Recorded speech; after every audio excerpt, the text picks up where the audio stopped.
Don't move.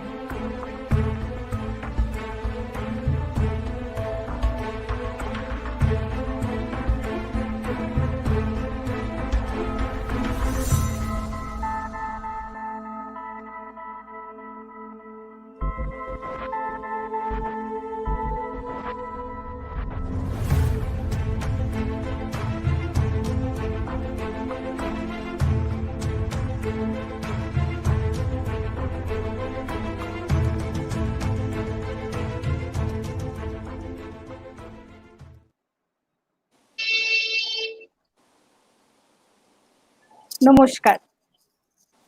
Good evening, ladies and gentlemen. I am Shalini Shaha, your host for the evening. I welcome everyone present here to today's knowledge discussion organized by the Public Relations Society of India, Kolkata chapter. PRSI is the National Association for PR practitioners across the country with 22 chapters. Today's discussion topic, India has much to gain from COVID-19, is very relevant with the current situation of pandemic. Today we have with us Mr. Pradeep Chopra, Chairman of iLead. A chemistry graduate from St. Xavier's College, Mr. Chopra experimented with his life in many ways. He lived in Germany for a while, took up entrepreneurship as an exporter, and then entered the building construction arena in the early 80s. But his passion for education and writing remained uppermost. Eventually, he started iLead, an institution built in contemporary times where vocational and alternative education has gained ascendance. We live in a world where skill development and reskilling has assumed relatively greater significance. He has written several books on construction, industry, personality development, and lately focuses his writing on corporate social responsibility that we call CSR. I welcome Mr. Pradeep Chopra on our virtual stage with virtual class, of course. He will be in conversation with Mr. Subhash Mohanty, a former business and financial journalist. Currently, he is a media and communication strategist. I welcome Subhash Mohanty sir in this session and request him to take the session further. Thank you. Thank you, Shalini. Thank you for the wonderful introduction. I hope we are going to make good capital out of this. Right now, as we begin this evening, I am reminded of a song, which was written sometime in the 70s and for a Hindi film. And I will just narrate those first few lines, which says, हाल चाल ठीक ठाक है, सब कुछ ठीक ठाक है, BA किया है, एमए किया, लगता है जैसे एवे किया, काम नहीं है वरना यहाँ, आपकी दुआ से बाकी ठीक ठाक है. Thank you. Good evening, ladies and gentlemen, and everyone who is watching this show. Life is 10% what happens to you, and 90% how you react to it. This has probably never been truer. And as we navigate through the corona pandemic, the key question is not what has it done to the world or to the people, but how we have responded and how we go ahead from here. In fact, it is hope that carries us through the most difficult times. Determination helps break the wall of pessimism, and innovation lifts us out of the morass. It is often in these difficult times that we sit up and look at things that we may not have done seriously earlier, and very often there lies the solution. Our topic for discussion this evening is India has much to gain from COVID. The central government has taken a few steps. For instance, the RBI has taken measures like ways and means advances short-term liquidity has increased to provide relief to state governments. Exporters have been granted some relief in terms of expatriation limits. The PM Cares was launched to induce corporates to donate their CSR funds to deal with the problems arising out of the pandemic. Of course, the impact is perhaps not readily visible. We will have to wait for the government to inform us about the hand holding it has offered to people, uh, especially the poor and the indigent. So, in a scenario like this, particularly at a time when economy appears to be on the downslide, food inflation is on the higher side and rampant job loss is evident.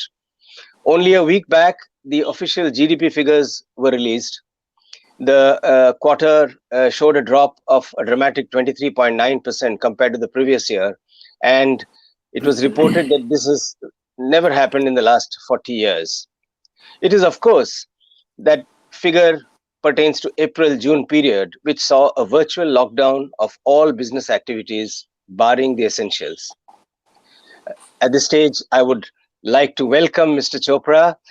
My question then would be how quickly you see the economy staging a comeback, given the fact that the pandemic is still raging in the country and threatening to take India to the top of the infection ladder, which means it will still be a little difficult for the economy to fire on all cylinders.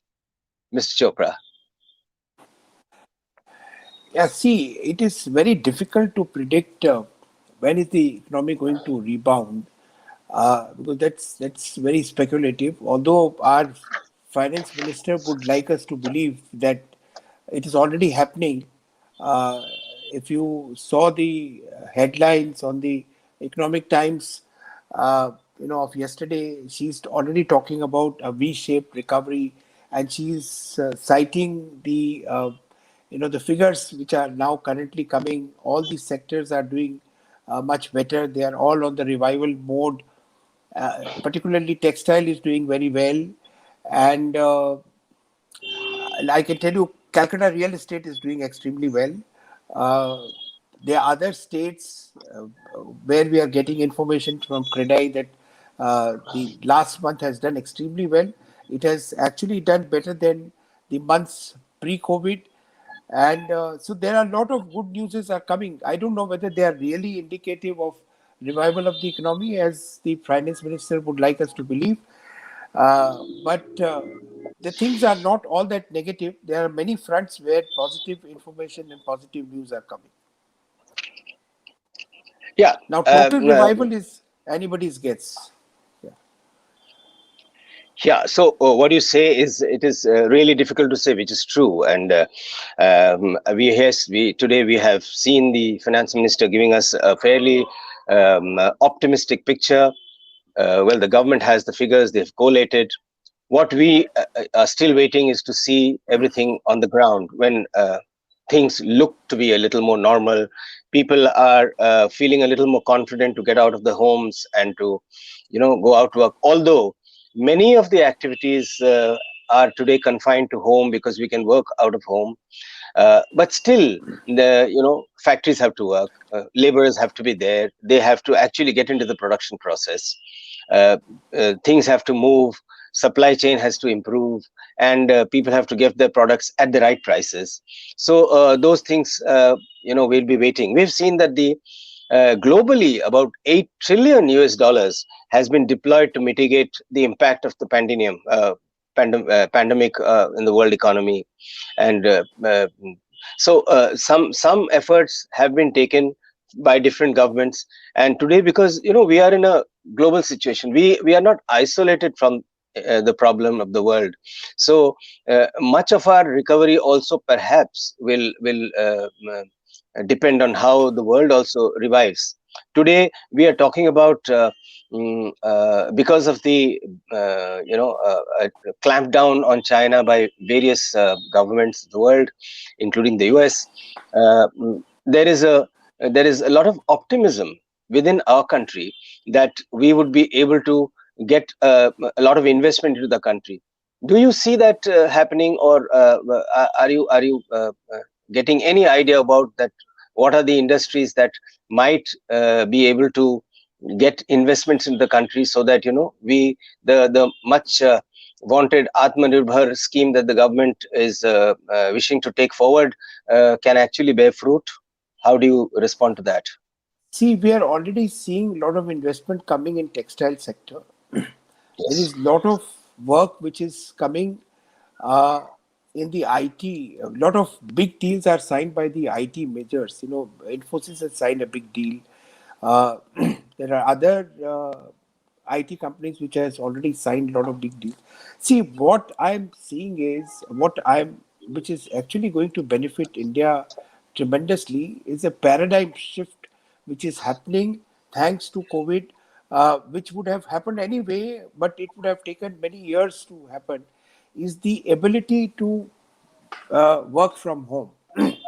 See, particularly, not only this is not restricted to IT industry, it is actually proliferating in many other areas of work, which is people are able to, be more productive working from home than they were working from the offices. Like for instance, take one business which we are in animation business. We have 1,500 employees now. All of them are working from home for the last 4 5 months, and the productivity have shot up. And it's all the wages are, the remuneration is paid on the basis of productivity, which is very very good for the industry. And people have gone home, they have gone to their villages, they have gone to small towns, and they are working from them. Now earlier they were in Calcutta, they were creating little pressure of the urban infrastructure here, and their entire expenditure was happening here. Now they are in their hometowns, and they earning from Calcutta work, but in fact they are earning. We are working for Disney's and Sony and Nickelodeon, which are all uh, companies overseas. They are working for indirectly. They are working from them, sitting in Bardhaman and Nadia and Purulia, and their expenditure is happening. So there, by virtue of their staying there, is creating an activity, economic activity in those areas, and they are being able to stay with their parents, and uh, by virtue of being there, they are also inspiring the other youth from that area. They are training in their free time. There are multiple benefits which is happening. Now, all the big IT companies worldwide has asked all their employees to work from home. Twitter or Microsoft or Facebook or Google, all of them is has asked their employees they can work from home for all times to come. Now, it really then doesn't matter whether the person is working from New York or they are working from Bardhaman. It does really, as long as he's working and delivering, it's okay. Now, what this will entail is, to certain extent, reverse brain drain. So if that happens, a lot of people will come here, and then their very presence here will create economic activity here. Not only economic activity, but they will also contribute in the upliftment of other people in many ways. So that's a very, very positive point which is going to happen. And in addition to this reverse brain drain, which is going to happen in a massive scale, the emphasis today is shifted from physical infrastructure to digital infrastructure. You see, I heard an interview of the head of the Unilever, and the gentleman said that I used to travel 20 days in a month, and in every month I used to go at least twice or thrice to London to report to the board of directors. And he is the head of the Asia, Southeast Asia. So he used to travel also in Southeast Asian countries. And he said 20 days in aircraft, it was a hell of a life. I was not able to spend time with my family. It was, telling on my health. But last 5 months, I have not traveled, and everything is working fine. And I don't think I'll go back to my, earlier lifestyle. I'll now handle the way I'm handling the things now. Now, if that happens, then you can imagine that it is your digital infrastructure, connectivity, your the platform on which you work, how smart they are, and how intelligent they are. These will be more important than the physical infrastructure. So the India having less of physical infrastructure is with this situation will have a advantage. Now just imagine a shopping mall which was earlier designed for let's say a visit of 50,000 people or a 1 lakh people every day. Now, if 50% of those people have shifted to online buying and your suddenly footfall drops by 50%, it is very difficult for you to service the capex and opex. Your operational cost is same, your payment of interest is same. Now you can't operate at half the footfall because you'll have a problem, in operations and all that. Now in India, most of the malls were working at the full capacity because we have, much less number of malls than required. We have much less number of, all kinds of physical infrastructure, roads or, ports or, airports and things like that. Now suddenly, if the number of flights reduces, you have, because people will travel less for business, then you already open a window for the leisure travelers. Earlier, if a chartered flight wanted to land in Delhi, they will never get a slot. Now you can easily get once you are back, and number of business travelers reduces. If you are contributing very positively to the environment because you are not unnecessarily traveling and putting pollution in the environment. And second is that you are now opening up a window which was earlier not available for additional incomes and things like that. So I think for India, now just imagine China, where many airports work at 20%, 25%, 30% capacity because they have built that, okay, after 5 years or 10 years, they'll reach the optimum level of utilization. Now, if there the traffic drops by 50%, they'll have a tremendous problem because they can't service the capex and opex the way we could do. So these are certain benefits which India will certainly have, because earlier it was a disadvantage of not having enough physical infrastructure.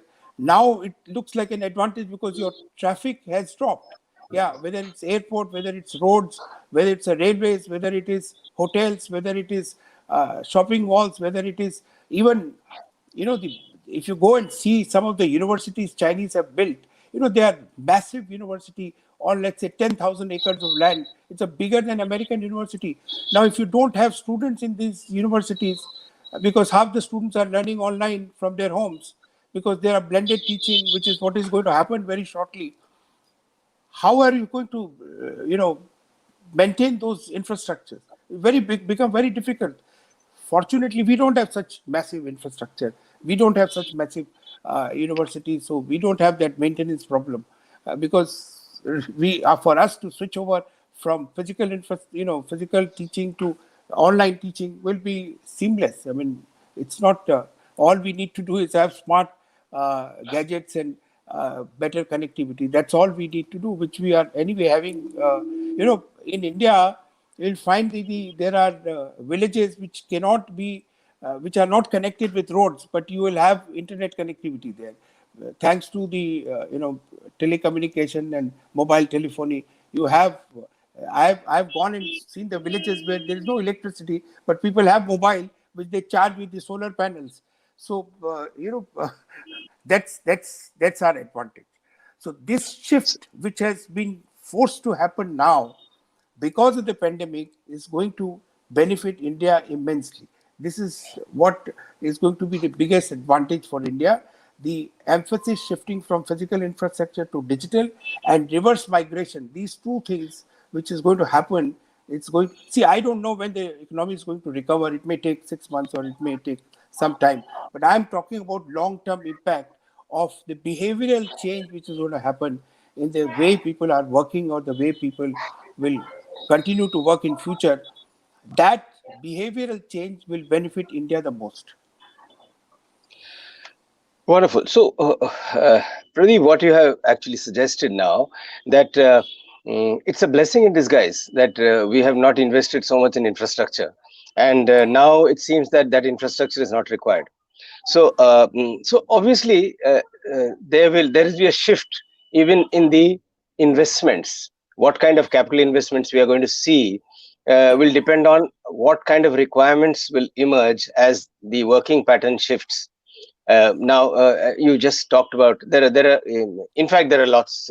Malls have grown, all over the place, and a lot of infrastructure was built around it. So those will not be required to that extent. Maybe in the next couple of years or so. But people being people, they would love to go back to see. There is nothing like experiencing.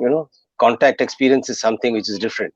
However, coming back to the situation that we are talking about, so if the investments will kind of stall in the major infrastructure that we are talking about, where do you think it will go? For instance, you talked about connectivity. Connectivity is definitely reaching to more villages or more far-flung areas, definitely. However, the experience is that it does not hold for a long time. There are lots of interruptions. So, do you think that major investment focus will then go there? I mean, it has to be that we have to develop that infrastructure, the online infrastructure, the data connectivity infrastructure. There has to be a lot of money that has to be spent so that every nook and corner of this country is connected. Would you agree with See, that? Shubhas, let me tell you, we had a very, very strong track record of using crisis to our advantage. Take, for instance, the food shortage of 1960s. Yeah, we had to go with a begging bowl to America to have food grains for under PL 480, and we didn't even have money to pay for PL 480 aid, but still, we got that food. And after that, what happened? We became the world's biggest producer of food grain. Yeah, we produce today more food grain than we can consume, although our population has gone up at least 3 times or 4 times. Still, we have everybody predicted that India will have a famine and we'll have a tough time because the population is growing and the food productivity cannot grow and all that. All those dooms predicted has gone wrong. We are exporting food grains. In 70s, we had a shortage of milk and milk product. Then we had Operation Flood. We have become world's biggest producer of milk and milk product. In 62, we lost war against China. Because the Indian army was using. And then what happened? 1971, India showed that India is one of the best army in the world. 93,000 fully armed soldiers having the ammunition for fight 6 months. The best of the best divisions of Pakistani armies surrendered unconditionally in full public view. A victory which was, unprecedented. It is never in history that so many POWs were taken. We, liberated a country in less than 13 days against America and China. They were against us those times. Even then, we had such a tremendous display of army. Look at 91 when our foreign exchange reserve went down to $1 billion, not enough for buying 1 week's imports. Yeah, and Narasimha Rao and Manmohan Singh opened the economy. Everybody predicted that the foreign companies will come and take over all the Indian companies and will be selling out and all that. What happened? You see, we had unprecedented growth, which we have never seen. Yeah, India became the fastest growing country in the world, and our companies went in and took over foreign companies in France and in Italy and Germany and many other countries. India has always emerged. You see, all the crises had been our wake-up call. Yeah, it has been always, and we had acted to those challenges, and we have won. I think this pandemic, there is a need of connectivity, and need will lead to it happening. Our focus will be to connect. Yeah, so I think this will cost you much less than creating physical infrastructure. Physical infrastructure is very expensive and takes a lot of time, and there are issues of land. How to procure land. Most of your infrastructure projects get delayed because of these litigations with the land and local issues and so on and so forth. Connectivity, don't have such issues. You can immediately get, and the whole thing is becoming smarter, cheaper, faster. So investing in connectivity is much easier in a country like India, where we have to follow a democratic norm and we can't just work like China, then creating a physical infrastructure. So I think we'll succeed in very, very short time. This is going to happen. The whole thing is that how do you persuade people to get used to these kind of online operations? Now you have no option but to get used to it. So everybody is getting used to it. I know people of the age 90, 95 in my house who has never touched a computer are now becoming familiar with Zoom meetings, and they are meeting with the family members and talking and wishing, and the birthdays are happening online, the celebrations are happening online, everything is happening online. People are creatively thinking to make it happen. All these things are happening. Once you are getting used to it, I don't think the life will be same again. Yes, absolutely. I mean, really, what you have said very, very, very importantly is that creating this infrastructure, which is the invisible infrastructure, the virtual infrastructure, will not create the usual problems that we face in a democratic country in creating physical infrastructure. This is a very important, very good point that you made, and I hope our planners are also listening to this, because it does give us a very, very important insight into where our investments must go. Obviously, chaos has always presented an opportunity for innovation, and you have gone back as back as the 60s, and you have told us about the three or four different, very, very difficult situations in which the country through which the country had to go and actually overcame it. So yes, definitely we have to talk about that. It's important that we do create that particular infrastructure that is going to uh, make the environment for working much easier. I think basically the work will remain the same. We have to keep producing. We have to meet the demands of the 135 odd crore people of this country. So those physical requirements will be there, but how they will reach out is perhaps the major question, and this is automatically being resolved because of the pandemic. So perhaps this is one great lesson that pandemic will teach us, is how to recalibrate our lives and recalibrate the way we will work, and get on with our lives, and get on with the production process, and hopefully the GDPs that we talk about, the things that are the worrying factors today, will slowly go away. Now, you know the very important thing is, in during this time, what we have seen is that apart from the business slowdown, a very big problem that we have faced is in the health sector. We have woefully exposed our health sector. We realized that we have absolute inadequate facilities to deal with it. It's not that we were the only exception. Even countries like America, USA, and even Europe, in many of the European countries which are far ahead in this in the healthcare, were unable to grapple with the massive impact of the pandemic. So, would you not feel that this is one area where there has to be a rethink, and there has to be a great investment coming not only into healthcare infrastructure, but also into creating the right healthcare resources in terms of human resources? What is your take on that? See, Subhash, as you rightly said, necessity is the mother of invention. No, what I can envisage.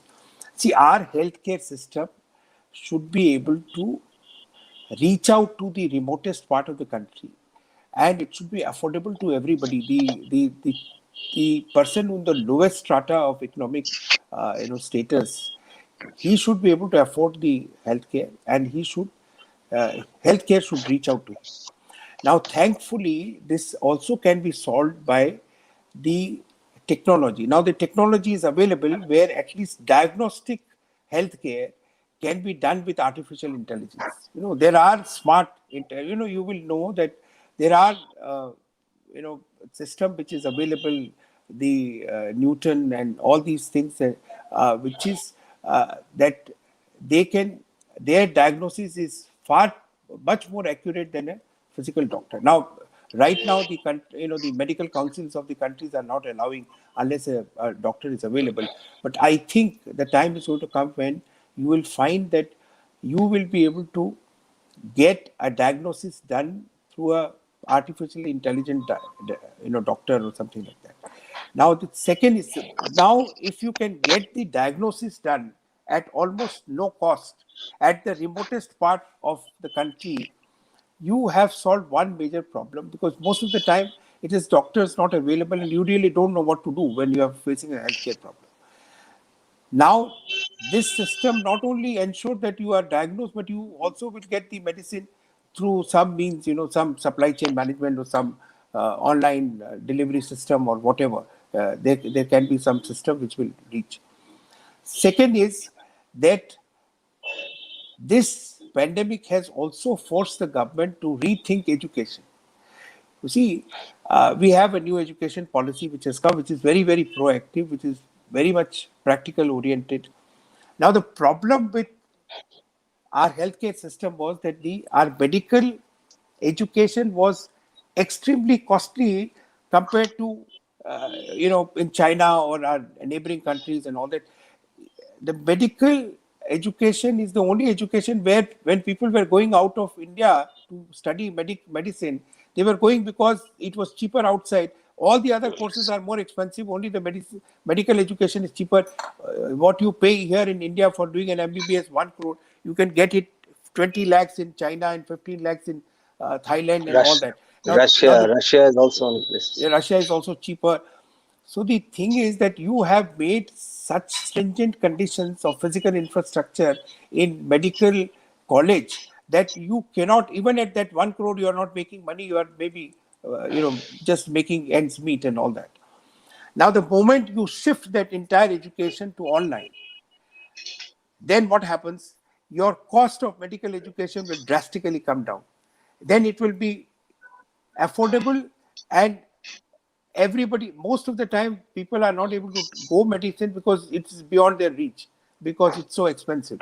Yeah, unless you get selected in the government competitive test, you can't just go and have a private college offering you medical. The moment the first problem with healthcare is the tremendous shortage of manpower, whether it's doctors, whether it's paramedics, whether it's nursing, whether you know so this, whether it's pharmacy. If you bring down the cost of education, which will thankfully happen, A, because of the education policy giving you that liberty to experiment, to innovate, to think out of the box, and so on, and because the requirement of physical infrastructure going down, because physical infrastructure is very expensive. You cannot, create physical infrastructure at very low cost. But if you shift the whole thing to digital infrastructure, see, we are already integrating the Coursera courses in our mainline courses, and it's a process which is starting. The time is going to come when, like University of Phoenix in America, all their courses are online, and you will be surprised to know that most of the employer prefer people who had done their degree online than who has gone physically to the colleges. So if that is so, if employer prefers you, if it costs less, and if it is has the same value as far as your education acquisition is concerned, then you will find that most of the people will shift to that direction. If that happens, if you have enough manpower, you somehow reduce the cost of providing medical advice or medical services through making at least automated to at least some part of it, your cost will come down. It will also reach to remote part of the country. And I'll tell you, there is also a lot of innovation is being done in India in many areas where the cost of medical services is far below the global cost. Take for instance Arvind Eye Hospital. Take an example of Arvind Eye Hospital. Arvind Eye Hospitals does almost 4 lakh eye operation every year. 70% is done free of cost. 30% is done below the cost charged by the other hospital, and still they make 30% year on year profits, and they are expanding. Yeah, how they, I mean, because they have got their own way of doing. The productivity of an eye surgeon in Arvind Eye Hospital is 5 times than an average eye surgeon globally. So there are examples, take Devi Sethi. He's offering the health, heart, uh, cardiac, healthcare at a very, very fraction of a cost what you will pay abroad. So a lot of innovations will happen, and you'll find that this, if government gives liberty, if they don't strangulate people with their laws and all these things, and they free these sectors, what we were able to do in other sectors, like uh, telecommunication or IT, we can replicate the same success into education and into healthcare, which are the two most important sector of this country, in any country for that matter. I mean, as I see if from the last budgetary allocations, I think the education for education, India has not spent more than 3%. So, which means education has practically been low priority for all this while. Does this new education policy actually correct this situation? Is it? So Is it? they are talking Do you about think so? spending 6% of the money. See, So Subhas, what doubling. we don't need money. We just want them Mm-hmm. to stay out. Yeah, Oh, we don't okay. need money.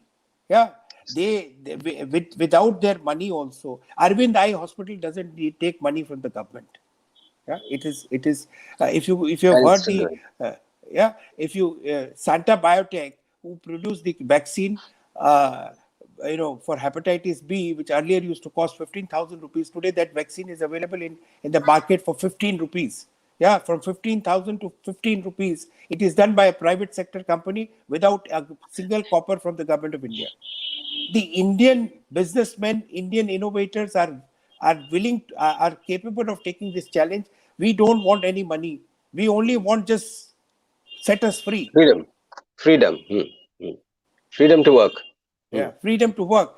Because if you tie our hands, see what was happening. This license permit Raj till 1991 has not, let the Indian companies become globally competitive. The moment this license permit Raj went, the Indian companies started becoming global players. Yeah, otherwise they were very small thinkers and small operations and small capacities. The moment it license permit Raj went, the country started growing. Country started, so the same kind or even worse kind of license permit Raj today exists in education, and also to some extent in because it's impacting also the medical education. It is also impacting the healthcare sector.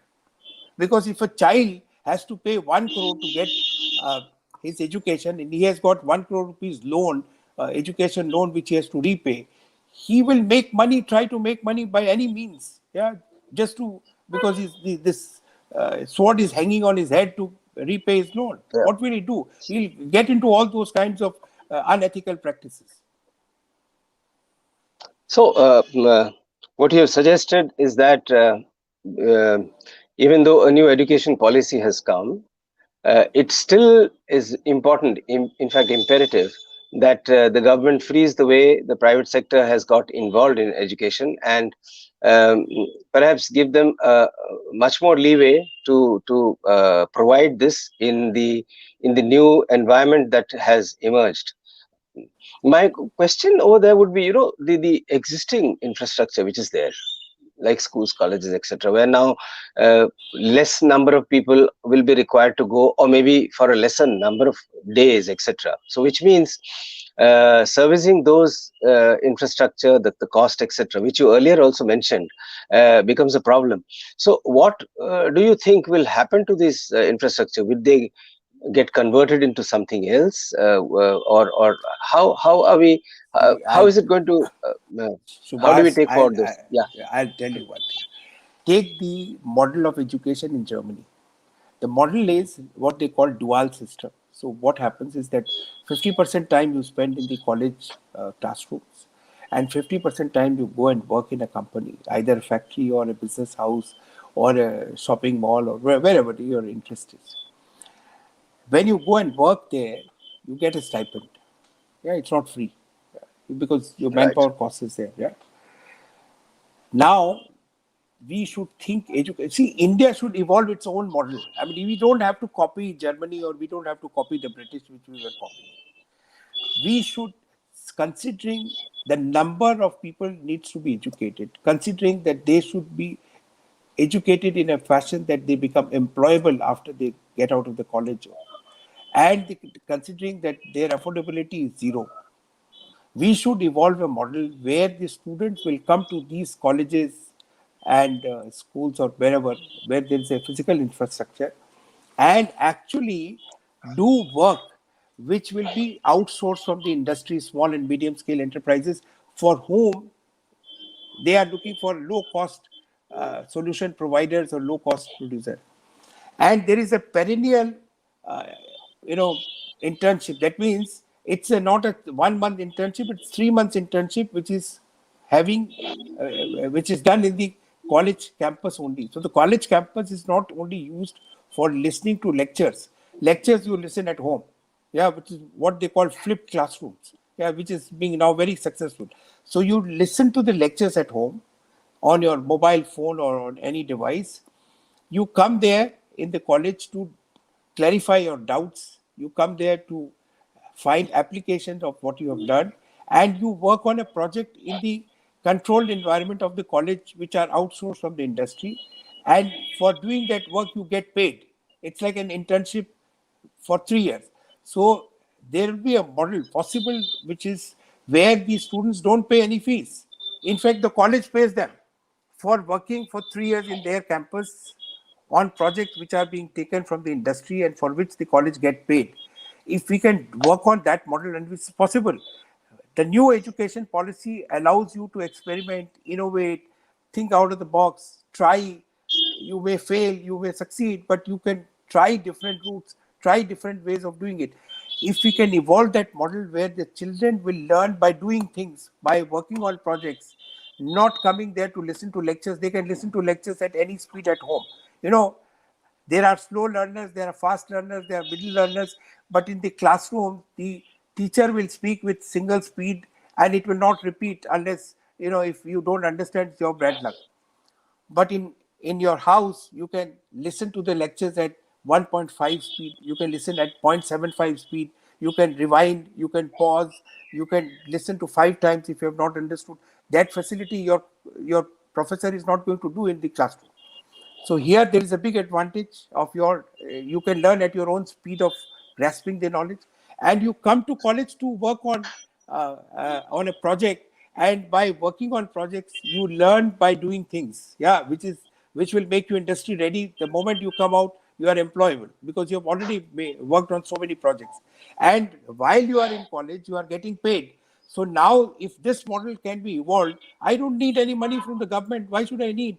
The student is earning, it's productive. Otherwise, what happens? Most of the colleges, what they are learning is all trash, because what they are learning is all outdated, because the syllabus are not revised for 5 years. And the technology is changing so fast that all what you are learning, by the time you go into industry, what you have learned is all redundant. Nobody uses that. Can you imagine when I took over a ITI, the whole world was using a computer. They were still training people on the old typewriter. And they said, what we can do, this is the syllabus. And the syllabus has not changed. So then I said, let them learn on typewriter to pass the exams, and let them work on the computer to get employment. Computers. Yeah. So this is how it is. It is. And everything somebody sitting in Delhi will decide whether this should change or this should not change. The, the country cannot function like this. Yeah, you have to give liberties. Yeah, let there be 110,000 experiments happening. Yeah, and then maybe somebody succeeds, and then that model can be then replicated or modified or by others. Why should everybody should follow one system of education? So if Absolutely right. And this new education policy provides you that window so that you can experiment. This is actually a wonderful model you talked about, and of course, the key here would be, the crucial aspect of this would be the cooperation from the industry. So there has to be a relationship building between the industry and the education system. So that has to happen. That is one very important thing, without which this model will not work. And of course, if this model works, we are actually talking about an education which is really worth its while, and not just reading through books and mugging up stuff and writing exams. So yes, since you talk about this model, I would love to ask you, uh, how would you like to take it forward? I mean, would you now try to create a kind of a narrative on this, across industry bodies? Today we have CII. Hope they're listening to us. FI, FICCI, and ASSOCHAM, all these guys are there, and they are the ones who are lobbying hard in front of the government for the benefits of the industry. So this would also benefit them, because they will get low cost employment, as you just mentioned. So whilst we are already doing it, we have not talked to FICCI and CII, and because they comprises of the big players. Big players are not, they will not, experiment with a newcomer or a small company and all that. We are trying with SMEs, small and medium scale enterprise, micro enterprise, who are very cost conscious, who are always looking for low cost service provider. I've just start with small items: website design, logo design, yeah, brochure designing, yeah, writing a copy for them. All these things the media students can very well do. They normally, the kind of service provider they already have, somebody who's working for 15,000 rupees, 10,000 rupees, at least the students can do much better job than they can do. You see, the quality wise, the work of the students will be much better than what they are used to, and they are willing to, they are already paying for that money. Now they'll pay to these students. The students get exposure. So our target for these kind of work, because they are not, where the client's expectations are not sky high. They are not competing this work with, let's say, with O&M or HTA and all that. They are comparing it with a small 2 man, 5 man small ad agency. So this kind of work can be produced by the students, and at much cheaper rate, because there is no infrastructure cost, there is no salaries, or there is no such other cost. We are extending. We have identified already some 100 activities which the students can do, from media, from BBA, from animation, from data analytics, from artificial intelligence, from cyber security. All these areas, the students post first year can do a lot of work for the industry, and the industry will benefit it by cost reduction. Students can benefit it by working on live projects, and if they have a problem, they can always go back on the net and find a solution. There's somebody who's talking about that problem, and telling them how to get over those problems. Then there is a facilitator in the form of physical faculty who's an expert on that area, who can also help, and they can also go and find help from somewhere. This is also a process of learning, that if you have a problem, where can you get the solution? Go and find out. So this will work. Only thing was, earlier such activities was not allowed or authorized or encouraged by the government. Now, under the new education policy, such activity is encouraged and allowed. We only needed that window. Now that the Yes. window is open, this will happen. At this moment, I'll just take a break, Pradeep, and our audiences have been asking a lot of questions, and they have been, Yeah, it's yeah. all been flashing on the screen. So I'll ask somebody from our back end to kindly show us those questions, so that those things you could take up and perhaps answer a few of them. So yes, there is a Dipshita Chaudhary, if you can read. Many students are unable to attend online classes because of low connectivity, and they are supposed to take their final year tests online. What is your take on it? See that. What is my take on this? See, connectivity is definitely a problem. And the problem is also that unless you give an exams, and you are given a degree without an exams, it may create a global acceptance problem. So therefore, the exams has to be given. We had suggested that there is already a records of continuous evaluation, and these exams should only have 30% weightage. 70% weightage should be given on your continuous evaluation which has been happening, and therefore if that happens, even if suppose you get zero or very less marks because of connectivity problem, if you have done well, and 70% weightage is coming because of your continuous evaluation during the year, I think that will solve the problem, because you need some kind of an examination to get your degree acceptable globally. And yeah, the connectivity is definitely a problem, so that can't be solved overnight. But then there's no option. They can't call you physically in the classroom to give the examination, because that solution is also not available. So I think in present situation, this is the only way we can move ahead.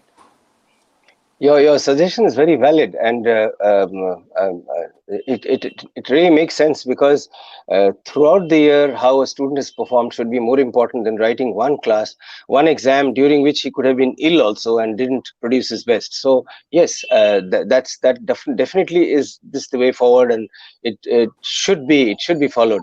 Do we have any other question for Mr. Pradeep Chopra?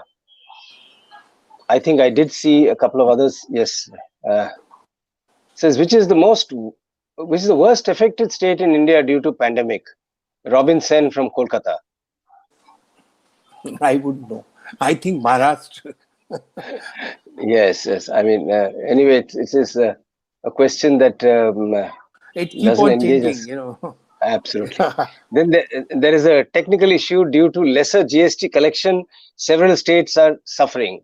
How do you see it? I mean, well, Pradeep, if you have an answer for that. Yeah, see, you have to now decide whether it is the state which has to borrow money from the bank, or the central government who should borrow money from the bank. So I think the best would be that they both should borrow money from the bank and split the problem. There you are.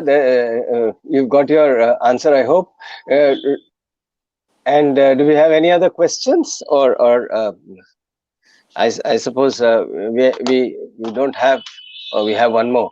Rohit Mukherjee says, want to know three areas where India is going to gain and generate employment. That's a sensible question, and perhaps we've covered it, but you would like to reiterate. See, the biggest, the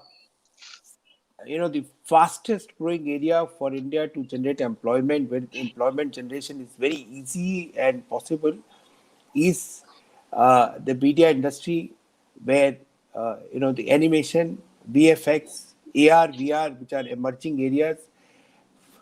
Thankfully, the students from, or the people from, young youth from Calcutta or West Bengal is excellent in doing it. We took over this company called High Tech some 1.5 years back. At that time, the number of people working there were 150 people. Today, even despite this pandemic, we have 1,500 people working. And let me tell you, during pandemic also we added some 300 people. So you can imagine that what is, just imagine that the cost at which we can create these animation here, our competitor in Bombay cannot do. How somebody in London and New York can do it? They just can't match. If we can really meet their quality requirement, nobody can meet our cost. Yeah, so it's virtually impossible, and this is expanding thanks to the video consumption which is going up, thanks to the smartphones. In India only, you have almost 1.2 billion phones, and out of which about 50-60% are smartphones. And I just heard Sundar Pichai talking about that they are going to introduce a smartphone next year for as low as 1,000 to 2,000 rupees per piece. So if that happens, you will see that some billions of people will have smartphones. Already the per capita consumption of video content in India is the highest, plus the highest number of smartphones. Just imagine, we are using smartphones for video consumption, for education, for information, for entertainment. Somebody has to produce that content. Who's going to produce? The lowest cost producer, which is Indians. So that is one area where there's a tremendous scope of employment possibilities is there. Yes.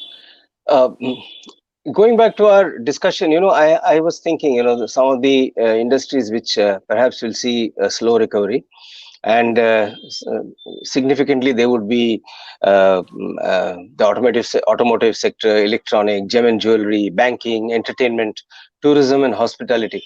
I'm particularly I want if we can discuss on these things. The entertainment industry has grown in the last what, a decade. It's probably now, I don't know how much it would be, and tourism 30%. is something 30.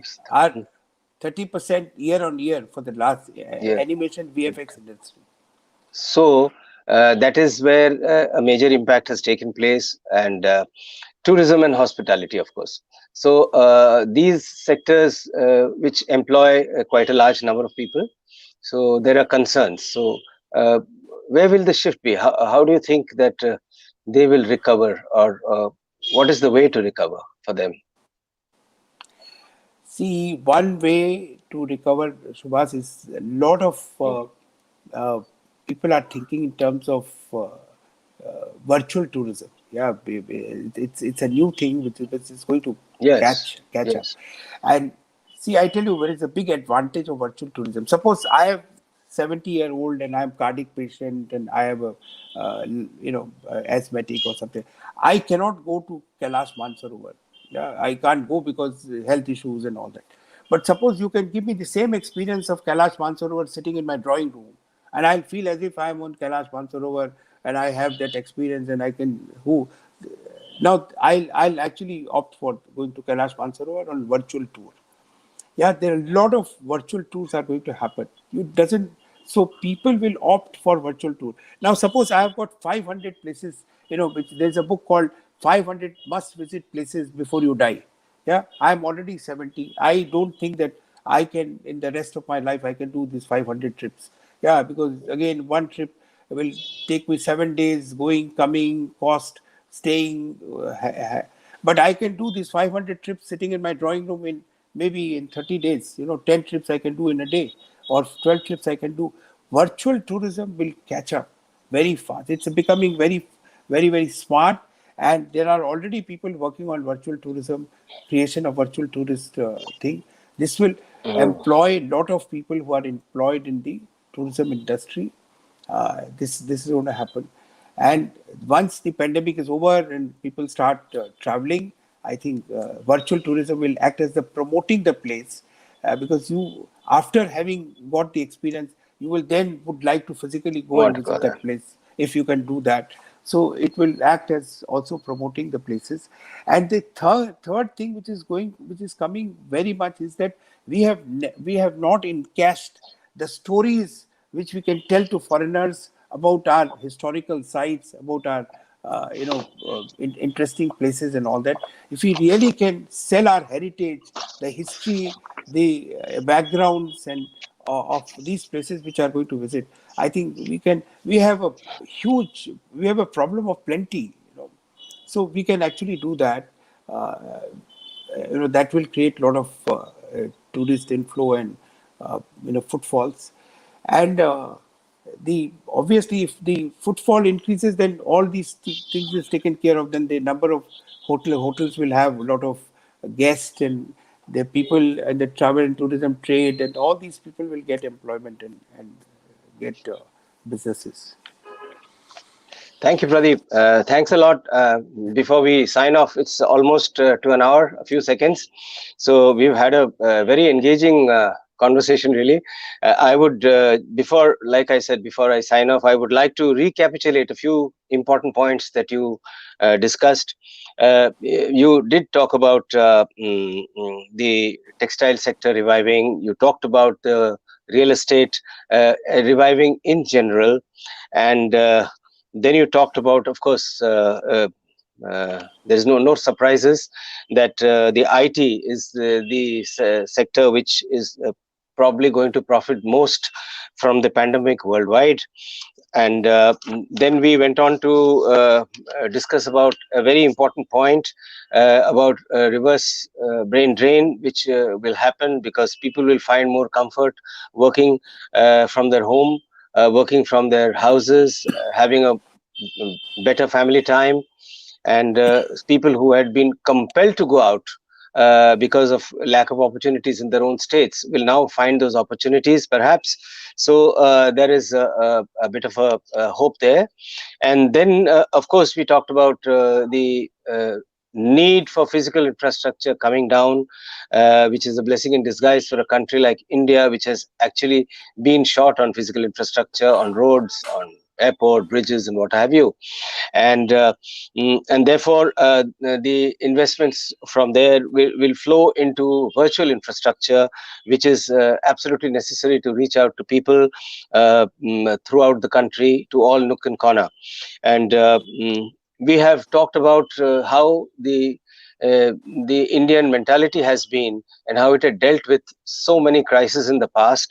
So this crisis too will be dealt with, and perhaps we will find new methods of dealing with this crisis, because this is a different kind of crisis, not seen in the last 100 years.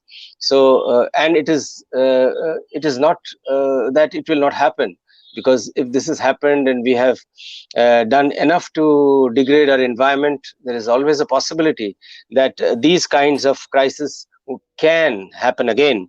But because of the Indian attitude, I think we will be able to tide over this. So this kind of optimism we've been able to share on this screen today. On the education front, you talked about the importance of industry and education institutions, the process of integration, the using the very large community of small scale and middle MSMEs which India has. Uh, these these companies, these factories, these units, these facilities can actually integrate with education to make education more meaningful. So this is a great I think it's a good palette to have on our plate, and I'm sure we can enjoy this for the rest of the evening. And thank you very much, Pradeep, for being here with us and taking time out and sharing some of your views, which in many ways were unique, and would certainly give a food for thought to a lot of people, hopefully including our planners.